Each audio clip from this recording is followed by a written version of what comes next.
সামনে দুর্গাপূজা আসতেছে। আমি মুসলমানদের সন্তানদেরকে, মুরব্বীদেরকে, সুশীল সমাজ যারা, ওলামায়ে কেরাম সবাইকে বিনীতভাবে অনুরোধ করব, আপনারা মসজিদে খুতবা আলোচনা করেন, গ্রামের মানুষগুলো বসেন। আপনাদের যার যেখানে হিন্দু মন্দির আছে, যেখানে পূজা মণ্ডপ হবে, কোনো মুসলমানের সন্তান ওই হিন্দুদের পূজায় আঘাত করতে পারে, এটার জন্য আমরা প্রয়োজনে রাত জেগে পাহারা দেব, তারপরে হিন্দু মুসলিম দাঙ্গা লাগতে দেব না ইনশাআল্লাহ। ইন্ডিয়ার তারা একটা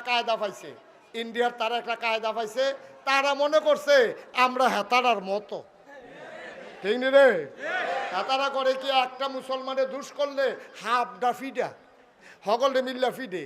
আমরা মুসলমান হিন্দু, আমরা বাংলাদেশে যে কি শান্তিতে আছে, আমি কয়েকজন হিন্দুরে জিজ্ঞেছি কি কয় মারফ্যাটের ভিতরে আছি, ঠিক কিনা কও? মুসলমানের অশান্তি আছে, বাংলাদেশে হিন্দুর কোনো অশান্তি নাই, কোনো নিরাপত্তার অভাব নাই। কিন্তু তারা এই ভারতের পত্রিকাগুলো, social media, electronics media, print media নানানভাবে বুঝাতে চায় বাংলাদেশে হিন্দুরা বড় অশান্তিতে আছে। হিন্দুরা কি অশান্তিতে আছে না শান্তিতে আছে?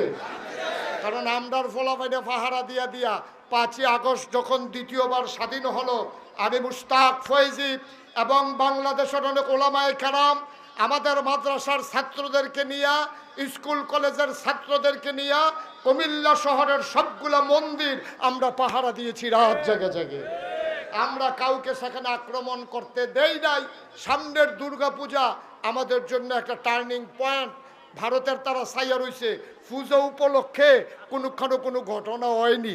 ঘটনা হইব একটা, তারা এটার লোকে 2-3টা সৈন্য দিয়া 110,000 বানাই দিব, ঠিক কিনা?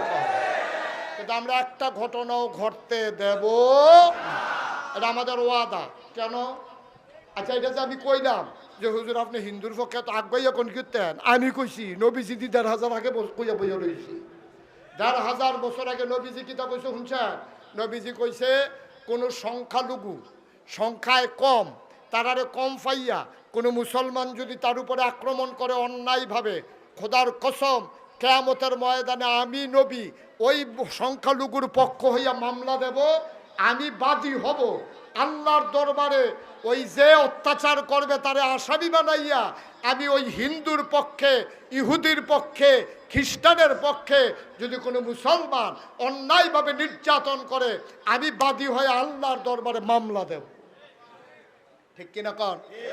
সুতরাং খুব সাবধান, মনটা যা ধরে তা কইলেন না। আপনারা কিন্তু হিন্দু ফিটটা মুসলমান বানাইতেন, কেউ কইছে না। ফিটটা কেউ মুসলমান বানান যে না। এই পর্যন্ত তো আমরা তো অনেক মুসলমান বানাইলাম, আমরা কেউ ফিরছিও না। জিজ্ঞেসি বাবা মুসলমান হয়েছ কেন?